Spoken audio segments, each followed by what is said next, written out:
Hey guys, how's it going? Welcome to second to last day in quarantine. You probably can't tell it's a different day because I'm wearing the same shirt. Well, it's cold, and this is the warmest shirt I have, so we're just gonna play repeat on the garb. It's not like we're going out on the town getting dirty. The room across the way, the people exited, and there's a guy in there with a backpack, full hazmat suit, and a sprayer. And he's spraying down the whole hotel room. It's interesting, but I'm just trying to get back to some normalcy. It would be nice to get out of here. A quick note, if you are in China and you are an expat and you're a little bit worried about your visa, in order to stay in China you have to have a visa. And the visa has a time limit on it. As soon as the time limit runs out, you have to get out of China and renew your visa. Depending, I mean, there's much different things. I'm married to Annie, so my visa is a little bit unique. But like if you're a teacher or maybe a quality control rep at some company or something, you're on a limited visa. I was just told by one of my friends that China is extending all visas beyond whatever period of time will be the lockdown, because he was worried that he was going to have to leave China and not be able to come back if he needed to renew his visa, and he didn't know how he was going to get out of China. He didn't know, if he was going to have to go back to his home country. Sometimes all you have to do is bounce to Hong Kong. It's called a visa trip. It has a name to it. You can go to Hong Kong and renew your visa. He was just checking, and he told me that China is extending visas. So if anybody's worried right now about their visa running out while they're in China, I don't think you have much to worry about. I think everybody's just kind of like frozen in time. Visas, everything's frozen in time, and then when they open up China again, your visa will, I think, pick up where it left off. Or they'll give you some sort of like 2-month extension. I do know that there were some people worried about that, and my friend did confirm it, so that's good. So I love coffee, and we do have Starbucks delivered to the house, but the apartment typically doesn't get delivered until noon, because I never really have a breakfast. It just skips breakfast. So I normally make a coffee in the morning. Originally I had this illy coffee. It hooks onto the top of your cup, and you pour the coffee through. It's like a strainer, but the coffee is it's good, just like a medium roast coffee. So I'll cook the water, and then this is the way the strainer works. You have the coffee in it, and then you pour the water in here, and there's normally coffee, and this is actually used. So that was one. And then Annie had sent some Starbucks Via coffee. This stuff is really, really good for a powder. Man, oh man, it's way better than Nescafe, which is something I lived off of when I moved to China, Nescafe. I like a hazelnut coffee, and we have these Keurig pods that we have at the house, and we had them in the USA, and there's some flavors that you can get in the USA that I really like, that you can get them here in China, but they're a little expensive. And so when we came back and came through all of this bullshit and ended up here, I got stuck with some of the bags, and Annie, my wife, and Eva, my daughter, they're in another hotel room. They're doing quarantine separate from us, but we split the bags between us. I got left with this bag. Now this is Eva's favorite roller bag because it's actually quite interesting. The bag has these legs that open up, and then you pull this up, and if you've watched my episodes you could see Eva can sit right there. It is a great thing to keep your child occupied when you're traveling so much. Trust me, you need these things when you're traveling internationally. You need as much as possible to keep your kid occupied. Anyways, I'm really happy that I have this bag, actually, because this is the coffee and Zip Fizz bag. It is full to the brim with Keurig K-cups and my Zip Fizz.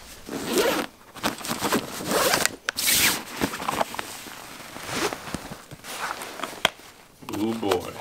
We have butter toffee, hazelnut, my favorite. Annie has some English breakfast teacups, and there's all sorts. Ooh, classic Cinnabon roll. But I have a lot of hazelnut. So I'm going to try a little experiment. So a couple of days ago, I took the coffee that was in here originally in the package and I emptied it out. And I dried it out like a couple of days. And I'm going to try to use this K-cup and refill it so that I can use the nice hazelnut coffee instead of the standard coffee that's in there. So I'm going to cut off the top. It should work, right? It's just coffee is coffee, so there's that coffee. Oh, it smells so good. Okay, so now I'm going to just do a little transplant. Good. Oh, it smells so good. Oh, that hazelnut is so good. All right.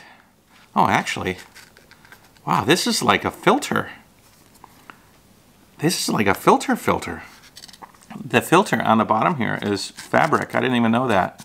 I thought the hole goes through here and it filters through the machine. But maybe I could just poke a hole in the bottom of this and pour hot water in. But the good thing about this is it has these two arms. So let's give it a go.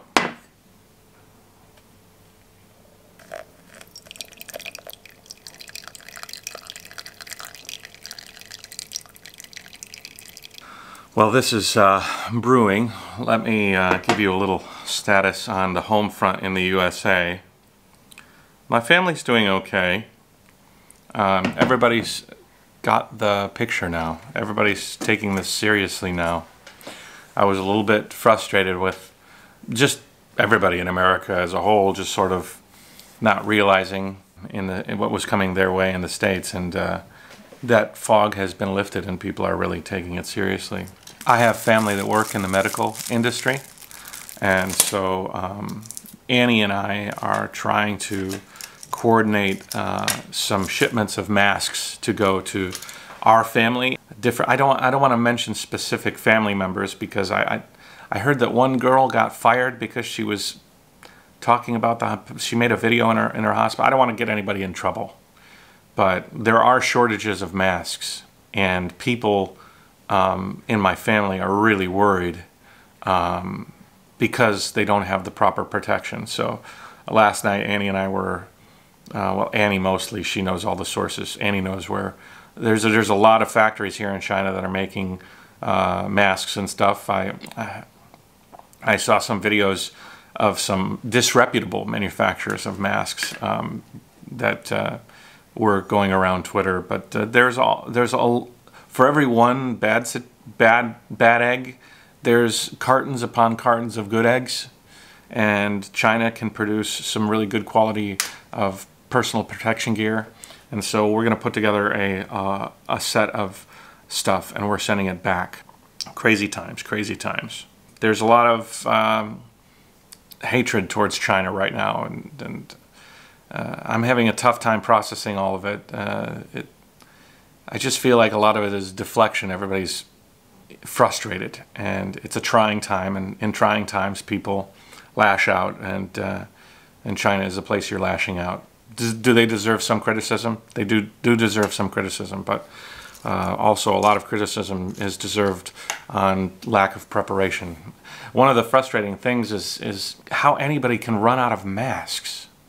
It's one thing if you were like the novel virus comes out of nowhere, and then all of a sudden stockpiles of masks get used up that have been sitting around waiting for a potential pandemic and whatnot. But even if you take the earliest estimates, end of January, Chinese New Year time, if you ramped up mask production at that point in time for yourselves and your stockpile, you can produce millions of masks a day. And if you wanted to invest, you could produce umpteen millions of masks a day. The machines that make these things are sort of, they run. They just boom, boom, you put in the material on one end and out comes the mask, and there's very little technical know-how needed. It's very sad that I'm hearing people with lack of masks, people I love, people I care about, that don't have the protection that's necessary. It's very frustrating. All right, let me try my coffee. Put my filter to the side. Cheers. Yep, that's pretty much it. Hazelnut coffee. And that's what I was looking for.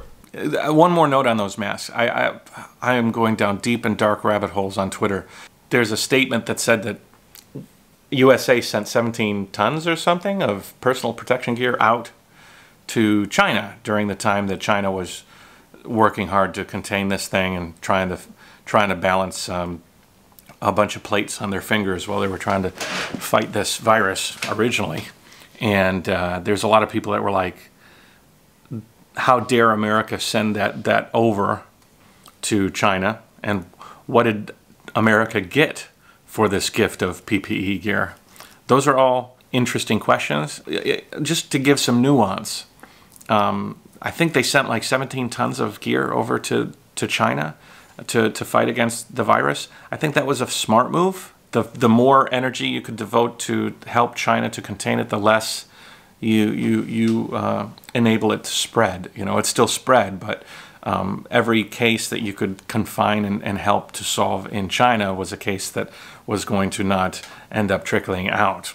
The thing that I focus on is if we as Americans knew to send 17 tons of personal protective gear to a epidemic soon turn pandemic, why weren't we supplying and upping the replenishment of these things in the States? So if you had 17 tons and you sent it to China, I would have 100% thought that the statisticians, the scientists, and everybody crunching the numbers would have been able to say, we're going to send them 17 tons, but we better have 200 tons in stockpile by the end of the month. That just makes sense to me. I mean, think about the amount of money that we've had put into this $2 trillion stimulus package, a relief package, all of these things. By the end of this, we're talking multiples trillions of dollars. That's why the investment in like simple things like personal protection gear, that's why you have a response team always ready, at the ready, and you pay their salary, because it always works out. Because the one time that you need it, it's going to save you not only money but lives, you know. I don't know, it's just frustrating that we can have something so simple as a mask that is not available. But anyways, we're trying to do a little bit. There was a bunch of hate a long time ago when we sent, you guys helped me actually, give me some masks. We sent some masks out to Ningbo, to some friends there, and thank you very much for that, everybody that helped out, you know. But there was a few people that were like, I hope we don't need those masks here, because, you know, basically chastising us for helping Ningbo at that time, you know. Well, you know, it goes both ways, you know. You help when areas need help. At that time, China was hurting, and then at this time, other countries are hurting. So you're constantly bobbing and weaving and helping when you can, you know, doing whatever you can when you can. If I see somebody with a broken leg on the side of the road, I won't pass them up because there might be a guy with a broken leg up the road that I might want to help more, you know. You help who you can at the time. So thank you everybody that helped me with those masks, and hopefully we can do some good by sending some masks back. Annie already sent a shipment of masks to my family once already. So this is another batch of goods. So we're all working hard to try to help who we can. So there are good people out there over here. I feel like a lot of people like to paint with a broad brush. There's great people everywhere. There's not so great people everywhere too. And the not so great people get a lot of the press. One more day of quarantine after this, and then we're free. I'm jumping back here. I think I'll probably just leave the camera on the table here. If I have a thought, I'll just puke it to you guys. Annie let me know that her family was watching local Ningbo television, the cable television. The television goes out to like 7 million people in this city. And she said that they broadcast, I think fairly unedited, the entire episode of us leaving Hong Kong, arriving in Shanghai, and coming here to Ningbo. So the whole episode, yes, I got Starbucks now. A venti and a lot of coffee today. Anyways, it's a little concerning. First, because I actually had a TV show on Ningbo TV called the Ningbo Focus Show. I produced it, and it was distributed through Ningbo TV, so they know who I am. So they perused my YouTube channel, grabbed my video, and just put it up on Ningbo TV. Thank you, I guess. You probably could have called me and let me know. So the double-edged sword here is that with all the weird potential animosity towards foreigners, I'm thinking back on that video and hoping that I didn't make anything too risque. I did kind of call it like it is, but I sure would have liked to have been notified before they took my video and put it up on Ningbo television. Yeah, I got a couple of people that were like, Matt, you were on like 30 minutes. It wasn't like, here in Ningbo we have a foreigner that has come in and he's a YouTuber, and then like a little blurb of the video with like narrative over it. Apparently it was the entire episode, 30 minutes. Isn't that crazy? Crazy. All right, I think that's all I gotta say right now. Maybe later. Okay, this episode might be just me jumping in and out and in and out. Annie just sent me an update, which was kind of interesting. Way back in the day when we were, I think we were still in China before we left to the United States, around Chinese New Year, China sent a bunch of, or Ningbo, this area sent hundreds of medical professionals to Wuhan to assist in the efforts to stem the tide of the virus during the time it was really, really rough. And 51 days later, 51 days, they're returning. So the buses are now returning with all of the Ningbo nurses and doctors that they sent to Wuhan. So that is a very good sign for those of you that have been hearing like news about reinfections and stuff. They would not send back all of these medics and nurses without knowing that they've got it under control in Wuhan. So I think that's a good news. Also, I asked Annie, I wondered if any of them lost their lives in it. She says no. There was lucky to have 0 infected. They took over 2 ICUs in 1 hospital, so they were in charge of 2 ICUs, and they had no infected inside their group, which is also a testament to how systematic they are. I mean, you know it just from the guy that's cleaning the room on the other side that they're taking everything extremely serious. So hazmat suits and goggles and every sort of protective device you can to protect them, because if you lose medical professionals, you lose the first line of defense. And you know, so anyways, that's another update.